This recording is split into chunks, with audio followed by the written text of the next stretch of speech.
আজ বুধবার, কিন্তু শনিবার বা শনিবারের চিঠি নিয়ে আজকে আলোচনা করব। একাদশ শ্রেণীর সেকেন্ড সেমিস্টারের সাহিত্যের ইতিহাসের অংশের একটি গুরুত্বপূর্ণ প্রশ্ন, শনিবারের চিঠির বাংলা সাময়িকপত্রের ধারায় তার অবদান, তার গুরুত্ব। তো চলো শুরু করি। শনিবারের চিঠি সাময়িকপত্রের ইতিহাসে একটি গুরুত্বপূর্ণ পত্রিকা।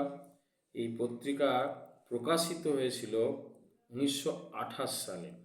এই পত্রিকার অন্যতম পরিচালক ছিলেন আমাদের সজনীকান্ত দাস এবং সম্পাদক ছিলেন যোগানন্দ দাস। যদিও সজনীকান্ত দাসের নামেই কিন্তু এই শনিবারের চিঠি পত্রিকাটির অধিক জনপ্রিয়তা। সজনীকান্ত দাস ছাড়াও এই পত্রিকার সঙ্গে বিশিষ্ট মৈতলাল মজুমদার যুক্ত ছিলেন। এই মৈতলাল মজুমদারকে এই পত্রিকার তাত্ত্বিক নেতা বলা হতো। এই পত্রিকাটি প্রথমে সাপ্তাহিক পত্রিকা ছিল, সপ্তাহে একবার প্রকাশিত হতো, কিন্তু কালক্রমে আস্তে আস্তে এটি মাসিক পত্রিকা, তো মাসে একবার করে প্রকাশ পেতে শুরু করলো।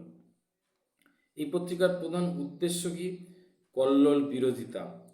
কবিগুরু রবীন্দ্রনাথ ঠাকুর, বিদ্রোহী কবি কাজী নজরুল ইসলাম, এদের গ্রন্থের সমালোচনা করা, নেতিবাচক দিকগুলো তুলে ধরা, বিরোধিতামূলক মন্তব্য প্রকাশ করা, ব্যঙ্গ, বিদ্রুপ, উপহাস, কৌতুক, এগুলোই ছিল যেন এই পত্রিকার অন্যতম শক্তি বা ভিত্তি। সজনীকান্ত দাস নিজেও প্রাধান্য দিতেন কি এই পত্রিকায়?